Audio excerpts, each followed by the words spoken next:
قلب میں جذبہ ایمان کہاں سے آتا؟ قلب میں جذبہ ایمان کہاں سے آتا؟ حضور آپ نہ آتے تو یہ قرآن کہاں سے آتا؟ محبت سے کہیں صلی اللہ علیہ وسلم۔ آپ کی مسکراہٹ مجھے بتائے گی کہ آپ تازہ دم ہیں اور آج کے مہمان گرامی کے استقبال کے لیے آپ دل جمعی کے ساتھ بیٹھے ہیں۔ قلب میں جذبہ ایمان کہاں سے آتا؟ حضور آپ نہ آتے تو یہ قرآن کہاں سے آتا؟ تجھ پہ قربان میری جان اے ربیع الاول، تجھ پہ قربان میری جان اے ربیع الاول، تو نہ آتا تو یہ رمضان۔ مکمل کریں کہ جملہ تو مزہ آئے گا۔ تجھ پہ قربان میری جان اے ربیع الاول، تو نہ آتا تو یہ رمضان کہاں سے آتا؟ قلب میں جذبہ ایمان کہاں سے آتا؟ حضور آپ نہ آتے تو یہ قرآن کہاں سے آتا؟ میں دعوت دینا چاہوں گا، میں ملتمس ہوں ہمارے آج کے مہمان، ہمارے آج کے مقرر اور خطیب جناب سپیکر ہمارے آج کے ماشاءاللہ یونیورسٹی آف ایجوکیشن سے تشریف لائے ہیں، ڈپارٹمنٹ آف اسلامک اسٹڈیز کے پروفیسر ہیں۔ میں نے ان سے درخواست کی، میں ان کا شکر گزار ہوں کہ انہوں نے درخواست کو قبول کیا۔ ظاہر ہے کہ ربیع الاول کا مہینہ ہے، تمامی احباب جتنے بھی اسٹیج کی زینت ہوتے ہیں، ان کی مصروفیات ہوتی ہیں، کہیں کہیں وقت ان کا چل رہا ہوتا ہے، تو ماشاءاللہ سے انہوں نے وقت نکالا، آج ہماری کمیونٹی کے مفاد کو سامنے رکھتے ہوئے تشریف لائے۔ میں آپ سب دوستوں کا بھی شکر گزار ہوں کہ آپ دل جمعی کے ساتھ آپ نے ماشاءاللہ سے آج کے اس پروگرام کو اٹینڈ کیا ہے۔ میں ملتمس ہوں جناب ڈاکٹر محمد حسنین صاحب سے کہ وہ تشریف لائیں اور اپنی جو انداز ہے، اپنا جو بیان ہے، اس سے ہم سب کو مستفید فرمائیں۔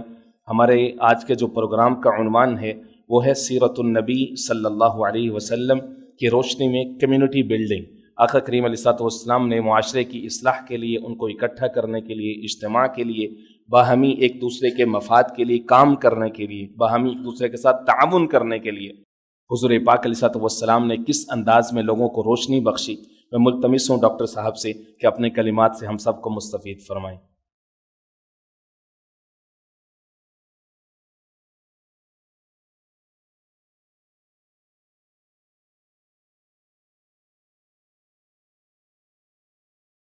السلام علیکم ورحمۃ اللہ۔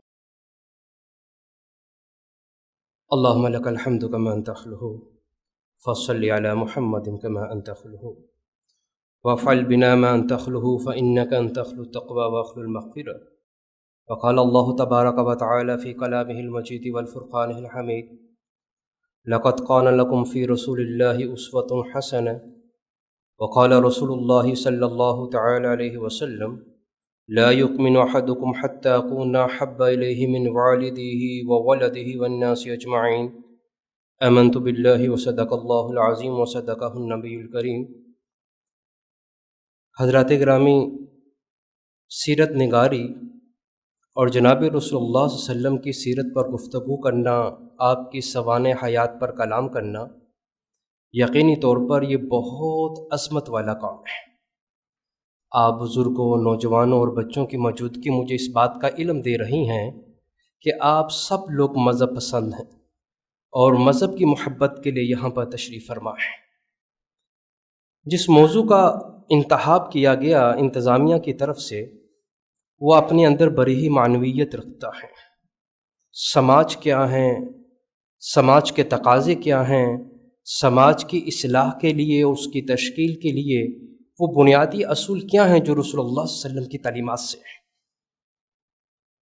اللہ تبارک و تعالیٰ نے مخلوقات کے اندر، حیوانات کے اندر، جمادات کے اندر بہت سی چیزوں پر فضیلت بخشی ہیں۔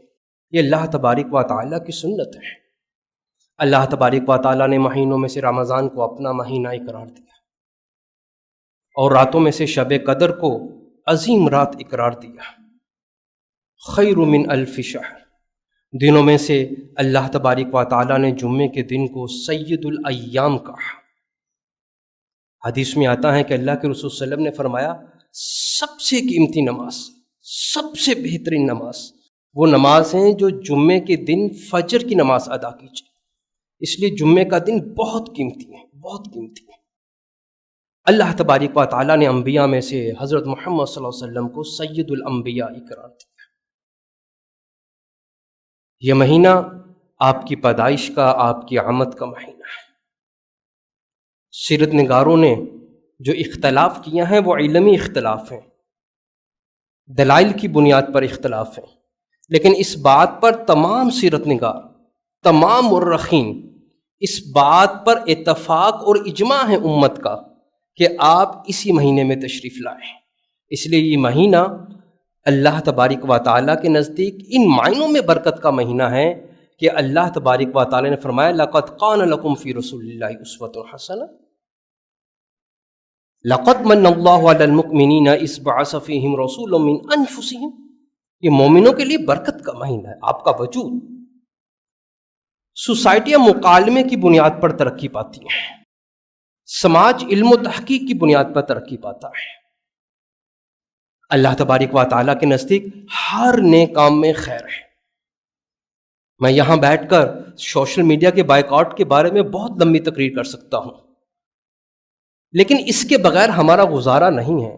یہ لاؤڈ سپیکر جب آیا، غلامی کا دور تھا، بر صغیر میں غلامی کا دور تھا۔ غلامی کے دور میں دیے جانے والے فتوے سماج آزاد معاشرے کے فتووں سے مختلف ہوتے ہیں۔ بر صغیر پاک و ہند میں جب مسلمان غلام تھے اور برطانیہ کا سامراج تھا تو علماء کے جو فتاوے ہیں آج آزاد معاشروں میں ان فتاووں کی کوئی زیادہ اہمیت اور حیثیت نہیں ہے۔ یہ لاؤڈ سپیکر جس پر فتوے لگائے گئے کہ یہ کفر ہیں، یہ حرام ہے، اس کا استعمال آج ہر مبلغ کرنے کے لیے مجبور ہے۔ اس لیے کسی چیز کا اگر رد کرنا ہے، کسی چیز کی نفی کرنی ہے تو وہ مکالمے کی بنیاد پر ہوگی، وہ تحقیق کی بنیاد پر ہوگی، وہ علمی مباحثے کی بنیاد پر ہوگی۔ کسی چیز کا رد کر دینا، اس کے مقابلے میں متبادل نہ دینا، یہ اسلام کا فطرت ثانی نہیں ہے، یہ اسلام کا پہلو نہیں ہے۔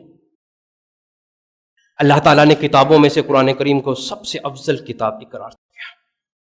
ان ھذا القرآن یہدی للتی ہی اقوم۔ بے شک یہ قرآن سب سے زیادہ سیدھا رستہ دکھاتا ہے، سب سے زیادہ سیدھا رستہ۔ جس کو اقبال نے کہا تھا گر تو می خواہی مسلمان زیستن نیست ممکن جز با قرآن زیستن۔ اے نوجوان، اگر تو ایک مسلمان بن کر زندگی گزارنا چاہتا ہے تو ایسی زندگی کا تصور قرآن کے بغیر ممکن نہیں۔ کہ قرآن کریم جو اللہ تعالیٰ کی الہامی کتاب ہے، جو ہمارے لیے ہدایت نامہ ہے، جو ہمارے لیے زندگی کے اصول مرتب کرنے کا ذریعہ ہے، جو سماج کی بنیاد ہے، جو سوسائٹی کی بنیاد ہے، اس کی صرف تلاوت تک محدود رکھنا یقینی طور پر قرآن کریم کے ساتھ زیادتی ہے۔ جناب رسول صلی اللہ علیہ وسلم جس معاشرے میں آئے اور جس سماج کی بنیاد آپ نے رکھی،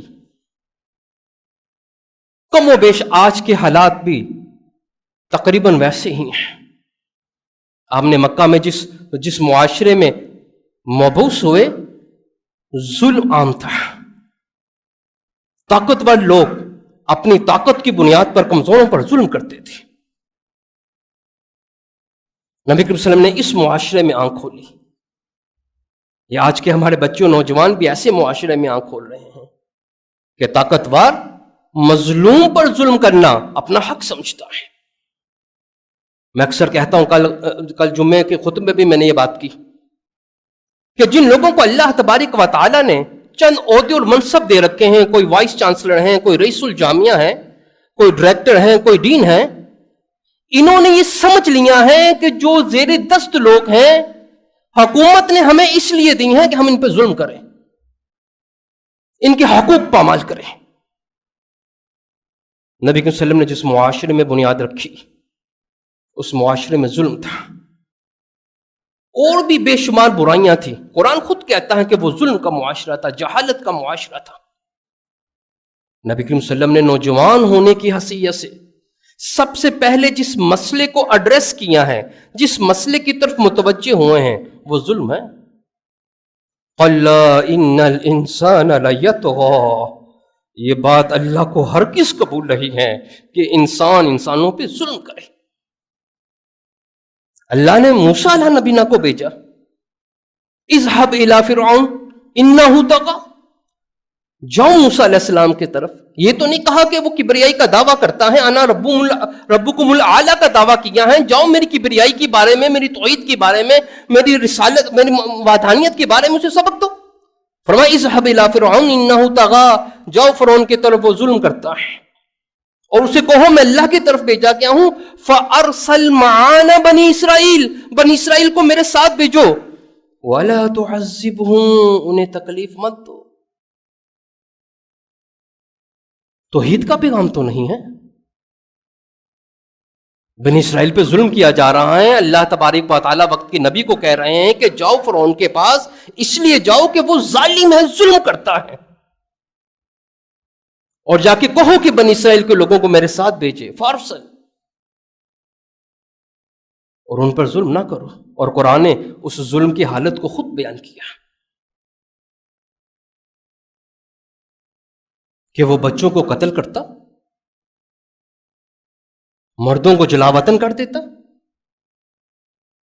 حالانکہ اس نے اللہ کی کبریائی پر ہاتھ تو اس سے پہلے بھی ڈالا تھا، لیکن اللہ نے موسیٰ علیہ السلام کو تو نہیں بھیجا. نبی کریم صلی اللہ علیہ وسلم جب اس دنیا میں آئے تو سب سے پہلے جب آپ کی عمر تقریباً 15 برس کی تھی، آپ نے سب سے پہلے ظلم کو روکنے کا فیصلہ کیا. جب یمن سے ایک تاجر آیا تو مکہ کے سرداروں نے اس سے اس کا مال چھینا، اس کو مارا اور معاوضہ دینے سے انکار کیا. تو وہ شخص مکہ کی پہاڑیوں پہ چڑھا اور لوگوں کو کہا کہ مکے والے ظالم ہیں، میں کسی تاجر کو مکہ میں نہیں آنے دوں گا، یہ ظلم کرتے ہیں. عبداللہ ابن جدعان کا گھر متحب کیا گیا، جس کے اندر یہ معاہدہ ہوا جس کو حلف فصول کا معاہدہ کہا جاتا ہے. یہ سب سے پہلا معاہدہ تھا. یہ معاہدہ ظلم کے خلاف تھا. حضرت زبیر بن عبد المطلب جو آپ صلی اللہ علیہ وسلم کے چچا تھے، ان کی سربراہی میں یہ معاہدہ ہوا، اور معاہدے کی صرف ایک ہی شک تھی کہ ظالم کا ہاتھ روکا جائے گا، مظلوم کی مدد کی جائے گی. کہتے ہیں کہ جب یہ معاہدہ ہوا اور جناب رسول صلی اللہ علیہ وسلم اس معاہدے میں گواہ کے طور پر شامل ہوئے، اور پھر اس معاہدے کے بعد ابو جہل رسول صلی اللہ علیہ وسلم کو دیکھتا تو دیکھ کر اپنا رستہ بدل لیتا. وہ جانتا تھا کہ یہ محمد کسی مظلوم کا ہاتھ پکڑ کے میرے پاس لے کر آئے گا اور اس معاہدے کی طرف مجھے متوجہ کرے گا. تو کسی بھی سماج کے اندر، کسی بھی سوسائٹی کے اندر پہلا کام یہ ہے کہ اس نظام ظلم کو روکا جائے. خانہ کعبہ کی دیوار کے ساتھ ایک بدو رو رہا تھا، جبکہ آپ صلی اللہ علیہ وسلم کی ٹوٹل عمر اس وقت 19 برس کی تھی. آپ صلی اللہ علیہ وسلم ابھی نبوت اور وحی کے احکامات جاری نہیں ہوئے تھے. تو آپ نے اس سے رونے کی وجہ پوچھی. اس نے کہا کہ ابو جہل نے میرے اونٹ چھین لیے ہیں اور مجھے مارا ہے.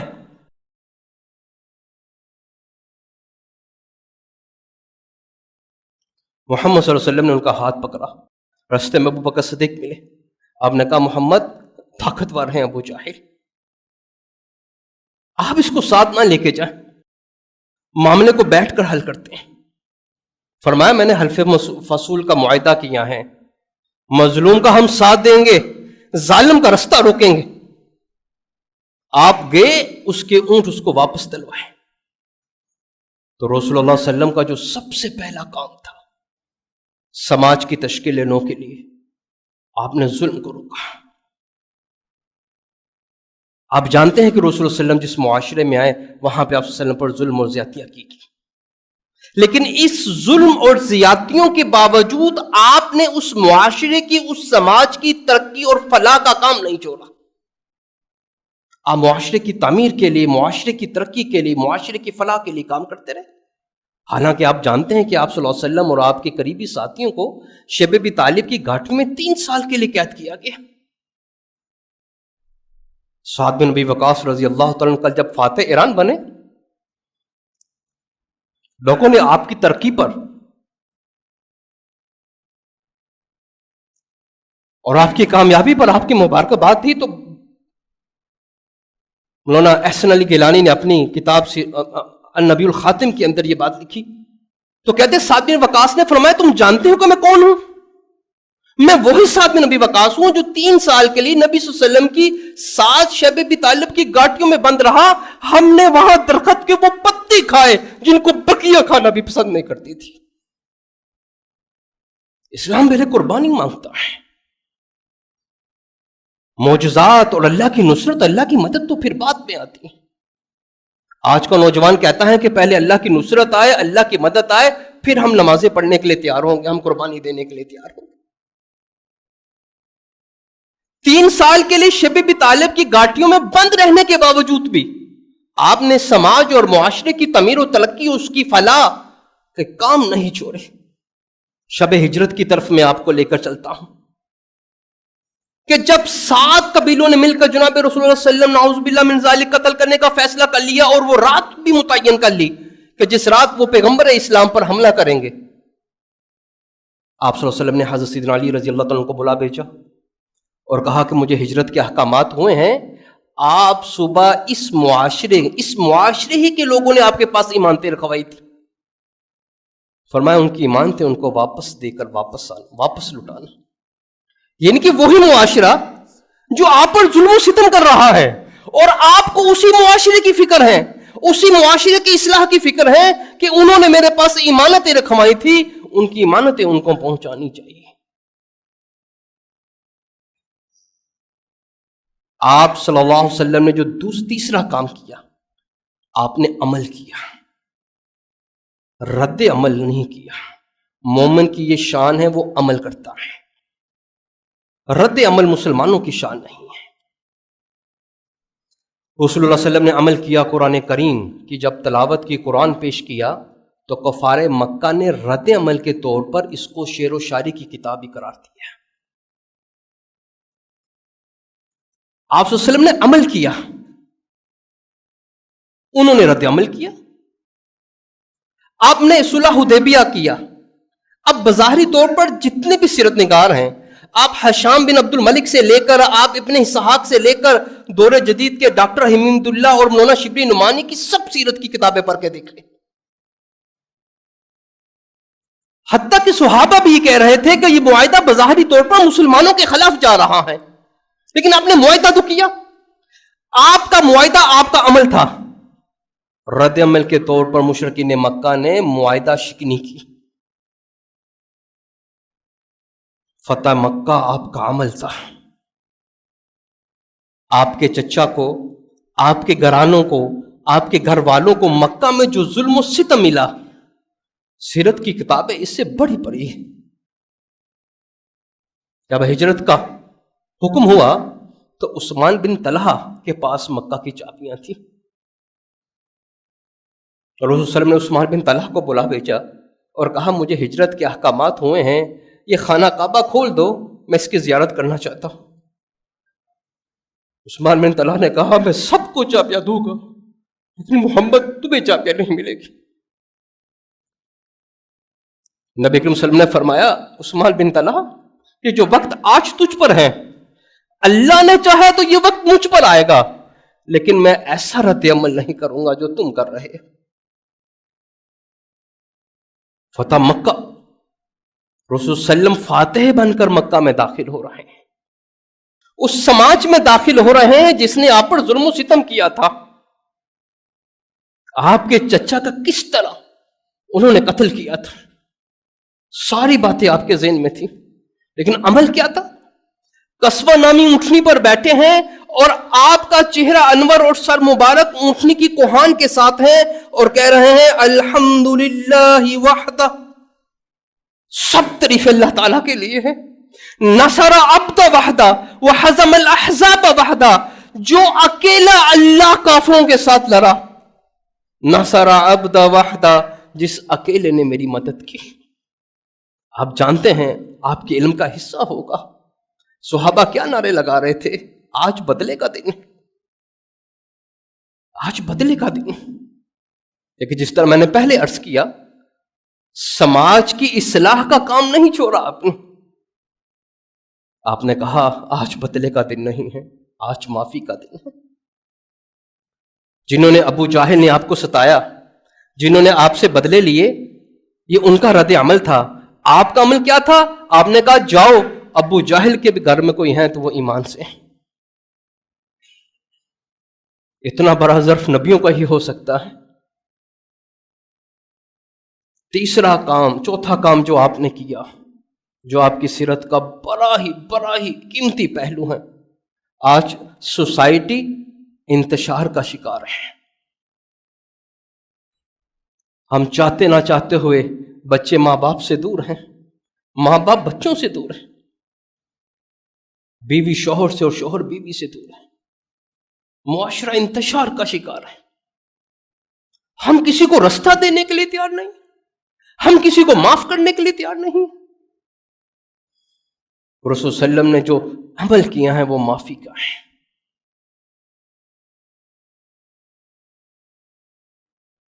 غالباً حضرت مفتاح رضی اللہ تعالیٰ عنہ کو یہ بات فرمائی تھی، ان فی لک خصلتین، مفتاح تم میں دو خوبیاں ایسی ہیں، یحبکم اللہ، کہ اللہ تمہیں بہت پسند کرتے ہیں، الحلم والعنایا، آپ بڑے ہی نرم مزاج ہیں، آپ بہت نرم مزاج ہیں۔ بخاری اور مسلم کی روایات ہیں کہ فرمایا کہ اللہ تعالیٰ نے جس شخص کو مزاج میں نرمی عطا فرمائی اس کو دنیا اور آخرت کی خیر عطا فرمائی۔ اور اسی حدیث کا اگلا حصہ بھی سن لیجیے، فرمایا اللہ نے جس کو تند خو بنا دیا ہے، سخت مزاج، لڑاکا پن، ہر بات پہ لڑتا ہے، ایسے معاشرے میں آپ کو نظر آئیں گے لوگ، ہر بات پہ تنقید، ہر بات پہ لڑائی۔ جس کو اللہ نے تندخو بنایا ہے، اللہ نے دنیا اور آخرت کی خیر اس سے دور کر دی ہے۔ حضرات گرامی، سماج کی تعمیر کے لیے، سماج کی ترقی کے لیے یہ جو مسجد ہیں، میں بڑے ادب کے ساتھ آپ سے عرض کر رہا ہوں، یہ صرف عبادت کی جگہ نہیں ہے، یہ صرف عبادت کی جگہ نہیں ہے، یہ علم و تحقیق کی جگہ ہے، یہ مکالمے کی جگہ ہے۔ ہم لوگ بیٹھیں آپس میں مکالمہ کریں، ڈائلاگ کریں، ایک دوسرے کو سمجھنے، سیکھنے، سکھانے والے بنیں۔ اللہ کے گھروں کو صرف عبادت کے لیے مخصوص کر دینا، صرف فرض نمازوں کے لیے مخصوص کر دینا۔ ہماری یونیورسٹی آف ایجوکیشن ایک جامعہ اور جدید ادارہ ہے۔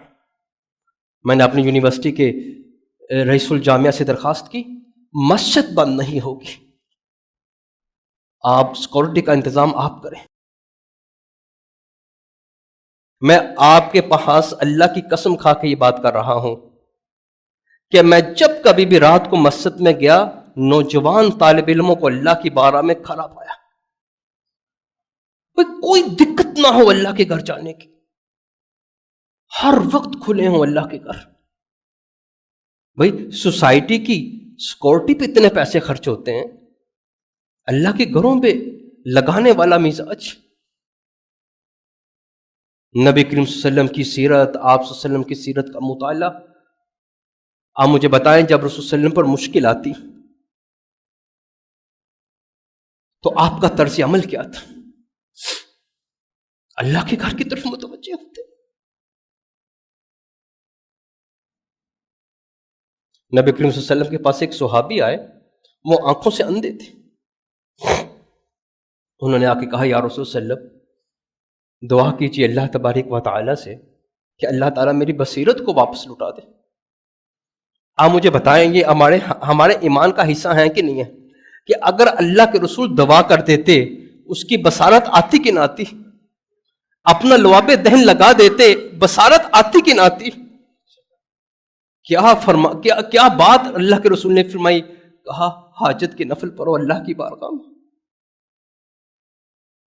روایات کے اندر یہ موجود ہیں کہ اس شخص نے دایاں سلام پھیرا تو اللہ نے دائیں بصارت دی، بایاں سلام پھیرا تو بائیں بصارت دی۔ میں جب یہ حدیث پڑھتا ہوں میری آنکھیں نم ہو جاتی کہ یا اللہ وہ کیسے لوگ تھے، نفل پڑھ کر اپنی باتیں منواتے تھے، ہم فرض پڑھ کے بھی اتنی دور ہیں، ہم فرض نماز میں بھی اپنی بات اللہ کی بارگاہ میں نہیں رکھ سکتے۔ جب انسان کا تعلق اللہ سے ٹوٹتا ہے نا تو سب سے پہلے معاشروں میں بگاڑ پیدا ہوتی ہے۔ قرآن کریم کو اپنی زندگی کا حصہ بنائیں۔ یہ دنیا کی مال و دولت، یہ دنیا کے اسباب جدید زمانہ ہے۔ لوگ کہتے ہیں کہ سارے مولوی مل کر بھی اللہ کے ہاں دعا کر کر فلسطین کو آزاد نہیں کروا سکے۔ اور بھائی بات دعاؤں سے بنتی تو غزوات کے اندر رسول صلی اللہ علیہ وسلم کے ساتھ کیا ہوا ہے؟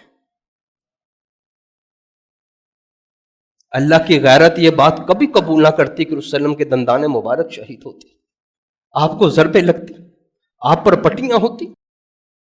نعوذ باللہ من ذالک، یہ بات کہتے ہوئے میری زبان لڑکھڑا جاتی کہ آپ پر غلاظت پھینکی گئی۔ اللہ اپنے نبی کو یہ بات سمجھا رہے ہیں، لا یغرنک تقلب الذین کفروا فی البلاد، اے نبی کافروں کا چلنا پھرنا شہروں میں تمہیں مغلوب نہ کرتے۔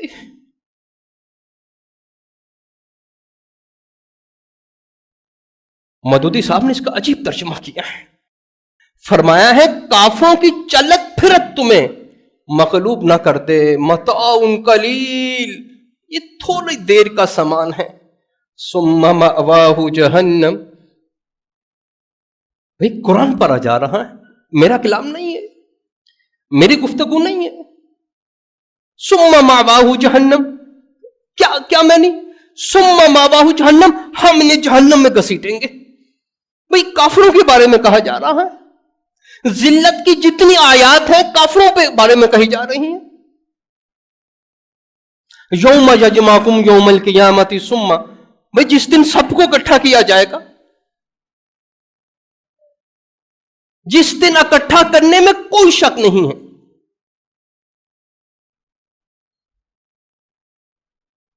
جو لوگ ایمان لائے وعملوا الصالحات،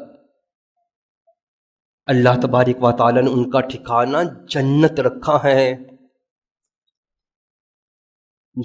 جدید میڈیا پہ تصویریں شیئر ہوتی ہیں کہ یہ کافروں کا ملک ہے، یہ مسلمانوں کا ملک ہے، یہاں پہ گندگی ہے، یہاں پہ صفائی ہے، ابھی بھی مسلمان جنت میں جائیں گے۔ تو بھائی کہاں جائیں گے؟ جنت میں جائیں گے۔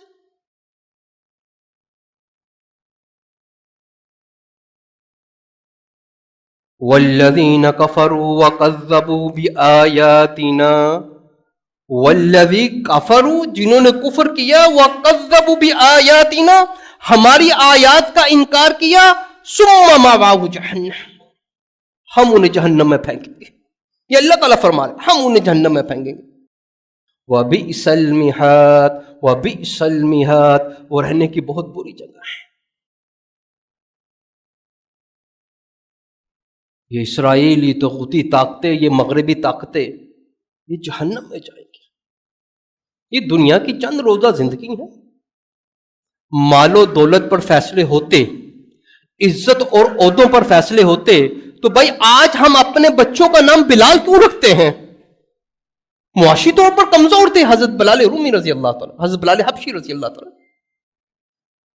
بھائی اپنے بچوں کا نام فرعون رکھو، طاقتور تھا، مال تھا، عزت تھی، شہرت تھی۔ قرآن کا مطالعہ کرے، فَلْيَدْعُ النَّادِيَ، فَلْيَدْعُ النَّادِيَ، فَلْيَدْعُ النَّادِيَ۔ نادیہ کہتے ہیں ندوہ کو، یہ کفر کی پارلیمنٹ۔ اللہ تعالیٰ کہہ رہے ہیں فَلْيَدْعُ النَّادِيَ، مشرکین مکہ کو کہہ رہے ہیں، پارلیمنٹ کو کہہ رہے ہیں بلاؤ اپنی پارلیمنٹ کو، فَلْيَدْعُ النَّادِيَ۔ سَنَدْعُ الزُّبَانِيَّ، ہم بھی اپنے سیاسی پیادے کھڑے کریں گے۔ ان سیاسی پیادوں میں کون تھا؟ حضرت بلال حبشی رضی اللہ تعالیٰ، حضرت صہیب رومی رضی اللہ تعالیٰ، کمزور، معاشرے کے کمزور ترین لوگ۔ فرمایا اگر تم اپنا زور دکھاؤ گے مشرکین مکہ، فلیت النادی، اپنی پارلیمنٹ کو اکٹھا کرو گے، سنت الزبانیہ، ہم بھی اپنے کمزور لوگ تمہارے سامنے کھڑا کریں گے۔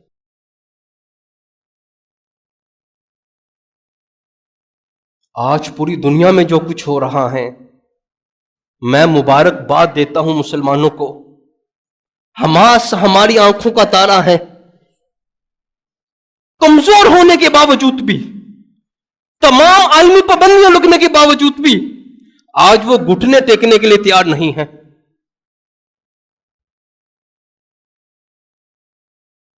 تمام طاغوتی طاقتیں، تمام عالم کفر اکٹھا ہو گیا ہے. بھائی دعاؤں سے زندگی بنتی ہیں، دعائیں زمین و آسمان کا نور ہیں. ہم نے یونیورسٹی کے اندر جب سے غزہ میں یہ معاملہ شروع ہوا ہے، کوئی جمعہ ایسا نہیں ہے کہ غزہ کے لیے دعا نہ کی جائے. خطبوں کے اندر غزہ کی دعاؤں کو حصہ بنایا گیا ہے. ہمارے ایک پروفیسر صاحب نے مجھے کہا کہ آپ کو کیا مسئلہ ہے، ہر بیان میں غزہ لے آتے ہیں، ہر بیان میں فلسطین لے آتے ہیں. میں نے کہا مجھے اللہ کے ہاں یقین ہے، اللہ ہماری دعاؤں کو رد نہیں کرے گا. یہ چھوٹا سا کیمرہ میری ریکارڈنگ کر رہا ہے، ایک اللہ نے کیمرہ لگا رکھا ہے. ہم جامع شرفیہ تھے، ہمارے بزرگوں نے ہمیں یہ بات بتائی کہ ایک شخص نے اللہ تعالیٰ سے دعا کی کہ اللہ تعالیٰ میں کرامین کاتبین کو ملنا چاہتا ہوں، بس ہر وقت یہی دعا کرتا. یہ جو ہمارے دائیں بائیں فرشتے ہیں میں ان سے ملنا چاہتا ہوں.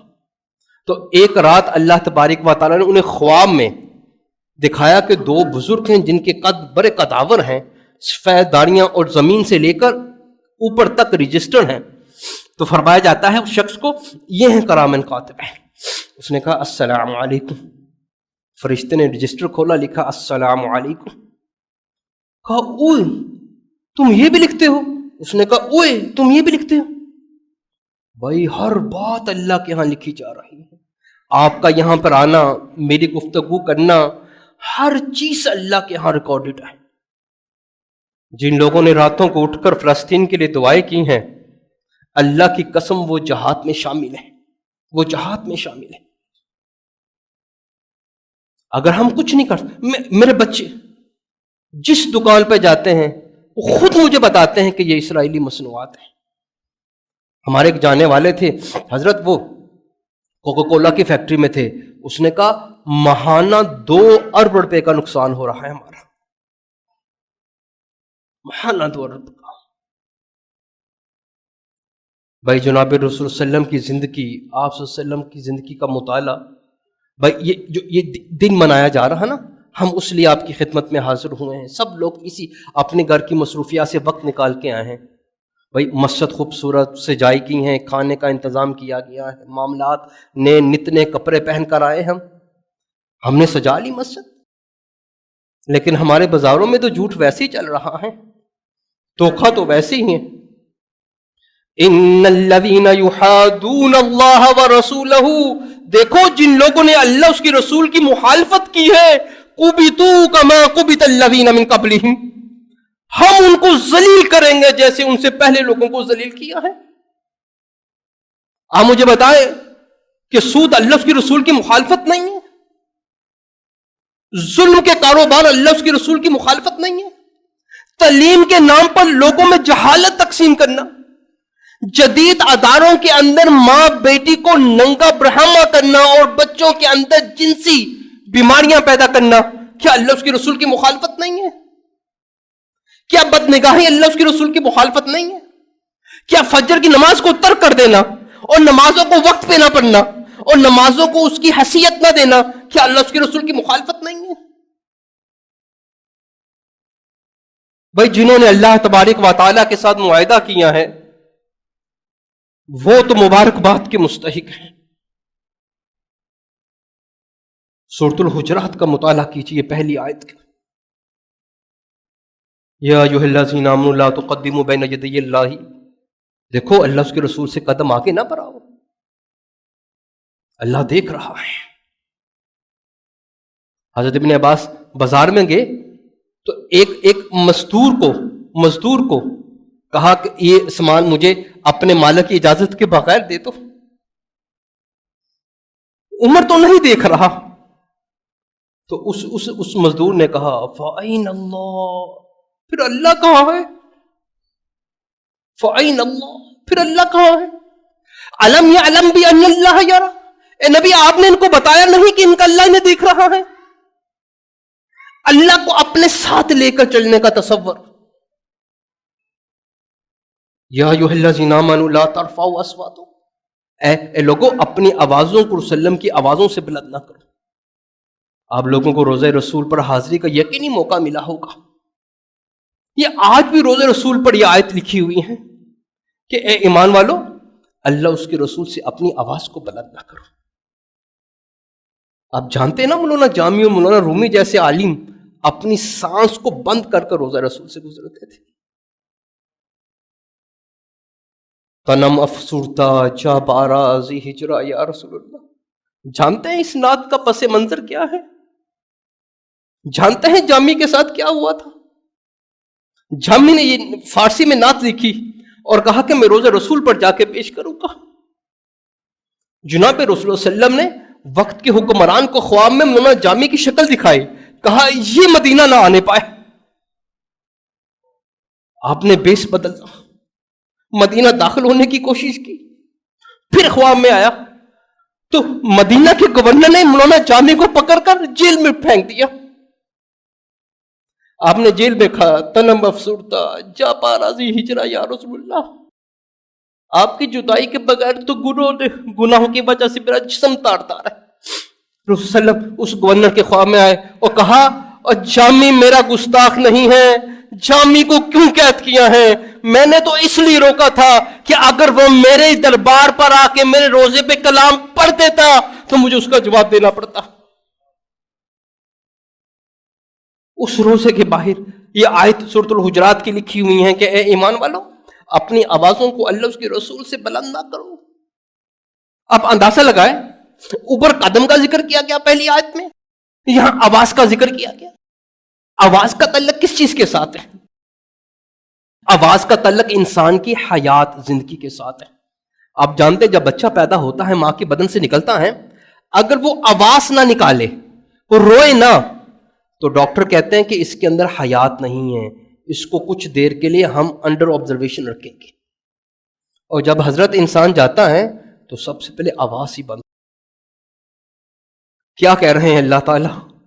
پہلی آواز سے لے کر آخری آواز تک کوئی ایسا عمل نہ ہو کہ اللہ کے رسول کے آگے بڑھا جائے، کہیں گستاخی نہ ہو جائے۔ یہ جو آج جدید دانشور ہمیں تبصرے دیتے ہیں، ہمیں سمجھاتے ہیں کہ یہ موسمی تبدیلیاں ہیں، بھئی یہ موسمی تبدیلیاں نہیں ہے، یہ پانی اللہ کے حکم کا پابند ہے۔ اللہ کی مرضی کے بغیر کوئی پتا نہیں ہلتا۔ ڈاکٹر صاحب اس بات کی تائید کریں گے کہ اما عائشہ فرماتی ہیں کہ جب بادل آتا تو رسول صلی اللہ علیہ وسلم کا چہرہ متغیر ہو جاتا، آپ پر پریشانی کے اثرات نظر آنا شروع ہو جاتے، آپ مسجد کی طرف متوجہ ہوتے۔ میں نے جرأت کر کے استفسار کیا، اللہ کے رسول بادل آتے ہیں لوگ خوش ہوتے ہیں، بارشوں سے لوگ مطمئن ہوتے ہیں، یہ اللہ کی رحمت ہے، آپ پریشان ہو جاتے ہیں، آپ متغیر ہو جاتے ہیں، آپ اللہ کی طرف متوجہ ہو جاتے ہیں۔ فرمایا قوم عاد پر بھی یہی بادل آئے تھے، آپ جب تک بادل رہتے آپ یہ دعا کرتے کہ اللہ اس کو خیر و برکت کے ساتھ برسا دے۔ مدینہ میں جب بڑی بارشیں ہوئی تو صحابہ کا ایک وفد آ گیا، کہا یا رسول اللہ بہت بارشیں ہو رہی ہیں۔ آپ نے بادل کو متوجہ ہو کر کہا بادل مدینہ کی حدود سے باہر جا کے برس۔ یہ بارشیں، یہ سیلاب، یہ آفات، بھائی اللہ سے صلح کر، اللہ سے صلح کرنے کا تھا۔ یا ایھا الذین آمنوا توبوا الی اللہ توبۃ نصوحا، اے لوگو اللہ سے سچی توبہ کرو، سود سے توبہ کرو۔ ہمارے یونیورسٹی کے ٹریئر تھے، اپنی تقریروں میں یہ بات اپنی کامیابی کے طور پر بتاتے تھے کہ ہم نے یونیورسٹی کا 5 ارب روپیہ بینک میں ریزرو کر دیا ہے اور اس کا اتنے پیسے پروفٹ آ رہا ہے۔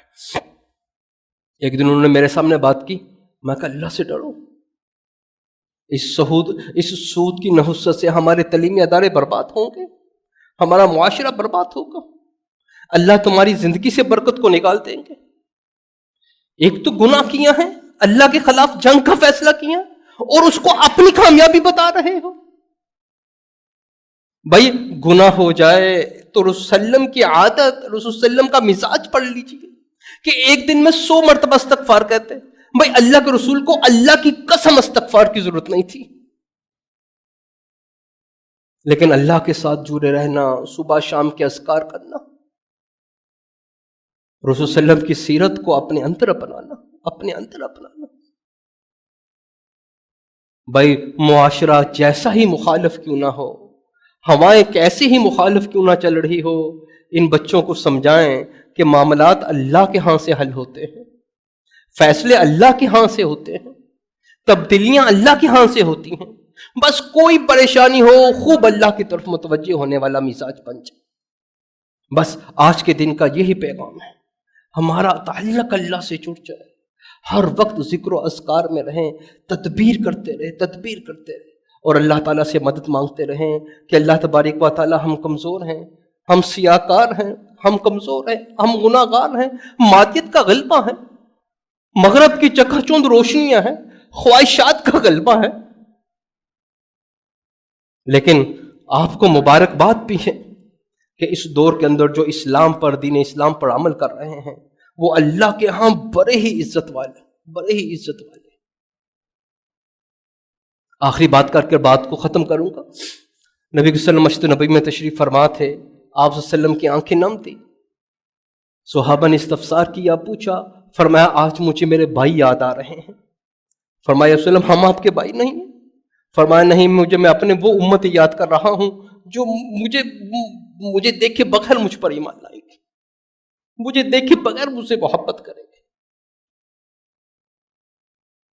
صحابہ تمہارے سامنے تو میں نے چاند کو 2 ٹکڑے کیا، تمہارے سامنے جبرائیل قرآن لے کر آتے تھے، تم نے اپنی آنکھوں سے دیکھا ہے۔ جنہوں نے قرآن کو آتے نہیں دیکھا، جنہوں نے مجھے نہیں دیکھا، راتوں کو اٹھ کر مجھے یاد کریں گے، مجھ پر درود بھیجیں گے، وہ قیمتی لوگ۔ اور حدیث کے الفاظ ہیں، مبالغہ رائی سے کام نہیں لے رہا، حدیث کے الفاظ ہیں کہ ان کا ایمان لانا تمہارے ایمان لانے سے قوی ہے، ان کا ایمان لانا تمہارے ایمان لانے سے قوی ہے۔ دنیا میں احترام کے قابل ہیں جتنے لوگ، دنیا میں احترام کے قابل ہیں جتنے لوگ، میں سبھی کو مانتا ہوں مگر مصطفیٰ کے بعد۔ اللہ تبارک و تعالی ہمارا حامی و ناصر ہو، آپ کا سننا میرا کہنا اللہ کی بارگاہ میں قبول ہو، اللہ فلسطین پر رحم فرمائے۔ انشاءاللہ بہت قریب ہیں، اللہ مسلمانوں کو اکیلا نہیں چھوڑیں گے، اللہ مسلمانوں کو ذلیل نہیں کریں گے، اللہ مسلمانوں کو تنہا نہیں چھوڑیں گے۔ عزتیں صرف مسلمانوں کے لیے ہیں، عزتیں صرف مسلمانوں کے لیے ہیں۔ بارک لنا فی الکلام المجید ونفعنا وإیاکم بالآیات والذکر الحکیم۔ حضرت آپ کریں دعا۔ اللہم صلی علی سیدنا و مولانا محمد وعلی آل محمد، اللہم اعننی علی ذکرک و شکرک و حسن عبادتک۔ اللہ کریم ہمارا آنا قبول فرمائے، اللہ ہمارے جذبات کو، اللہ کریم ہمارے کلامات کو، اللہ کریم ہمارے دل کی کیفیت کو اپنی بارگاہ میں قبول فرما لیجیے۔ اللہ کریم آپ سے محبت کرنے والے ہیں، اللہ کریم نبیوں سے محبت کرنے والے ہیں، اللہ صحابوں سے محبت کرنے والے ہیں، اللہ اصحاب سے محبت کرنے والے ہیں، اللہ ولیوں کا احترام کرنے والے ہیں۔ اللہ کریم جس کا تعلق بھی دین کے ساتھ ہیں، اللہ جی اس کی قدر فرما لیجیے، اللہ جی اس کی قدر فرما لیجیے۔ اللہ دجالی دور ہیں، اللہ معدیت کا دور ہے، اللہ اپنے بندوں کو تنہا نہ چھوڑیے۔ اللہ کریم نبی کریم صلی اللہ علیہ وسلم نے فرمایا کہ دعاؤں سے کام بنتے ہیں، دعاؤں زمین و آسمان کا نور ہے، دعا مومن کا ہتھیار ہے۔ اللہ ہماری دعاؤں کو بھی اپنی بارگاہ میں مقبول فرما لیجیے۔ اللہم انصر اخواننا المسلمین والمجاہدین والمستضعفین فی فلسطین، اللہم انصر اخواننا المسلمین والمجاہدین فی کل مکان۔ حضرت سیدنا عباس رضی اللہ تعالیٰ عنہ مسجد میں تشریف فرماتے، ایک صحابی رسول نے یہ کلمات کہے، اللہم انی اسألک بانک لک الحمد لا الہ الا انت المنان بدیع السماوات والارض یا ذا الجلال والاکرام یا حی یا قیوم برحمتک استغیث۔ اللہ کریم آپ کے رسول نے اس پہ فرمایا تھا، آپ صلی اللہ علیہ وسلم نے فرمایا کہ یہ شخص جن کلمات سے اللہ کو پکار رہا ہے، اس کی دعا واپس آنے والی نہیں ہے۔ اللہ مسلمانوں پر رحم فرما، اللہ امت پر رحم فرما، اللہ جی ہماری اصلاح فرما دیجئے، اللہ ہماری نسل کو محفوظ فرما دیجئے۔ اللہ جو ننھے بچوں نے ہاتھ اٹھائے ہیں، اللہ ان کو دین کا داعی بنا دیجئے، اللہ جی اسلام کا محافظ بنا دیجئے، اللہ ان کے شب و روز اپنی بارگاہ میں قبول فرما لیجئے۔ اللہ جی گھرانوں کے اندر اللہ جی نوچاکی ہیں، اللہ جی محبت الفت کا مزاج پیدا کر دیجئے۔ اللہ جی ایک دوسرے کو برداشت کرنے والا بنا دیجیے، اللہ جی ایک دوسرے کی مدد کرنے والا بنا دیجیے، اللہ جی ایک دوسرے کے غم میں اس کا سہارا بننے والا بنا دیجیے۔ اے اللہ کریم نبی مہربان صلی اللہ تعالی وسلم نے اللہ جی خطبہ حجۃ الوداع میں یہ بات فرمائی تھی کہ کسی کو کسی پر کوئی فضیلت نہیں۔ یا ایھا الناس ان ربکم واحد ان اباکم واحد کلکم من الآدم وآدم من التراب ان اکرمکم عند اللہ اتقاکم ان اکرم عند اللہ اتقاکم۔ اللہ یہ تقوی والی زندگی اللہ ہمیں بھی عطا فرما دیجیے۔ اللہ بھی جتنے لوگ یہاں پر آئے ہیں اللہ یہ آپ کی محبت میں آئے ہیں، اللہ یہ نبی کریم صلی اللہ علیہ وسلم کی محبت میں آئے ہیں، اللہ ان کی محبت کو اپنی بارگاہ میں قبول فرمائیے، اللہ جی ان کے تعلق کو اپنے نبی کے ساتھ مضبوط فرما دیجیے، اللہ جی خاتمہ ایمان پہ فرما دیجیے، اللہ جی خاتمہ یقین پہ فرما دیجیے، اللہ جی خاتمہ احسان پہ فرما دیجیے۔ اللہم لک الحمد کلو ولک الشکر کلو سبحان اللہ وبحمدہ سبحان اللہ العظیم استغفر اللہ الذی لا الہ الا هو الحی القیوم واتوب علیہ۔ ربنا تقبل منا انک انت السمیع العلیم وصلی اللہ تعالی علی خیر خلقہ سیدنا ومولانا محمد وعلی آلہ وصحبہ اجمعین برحمتک یا ارحم الراحمین۔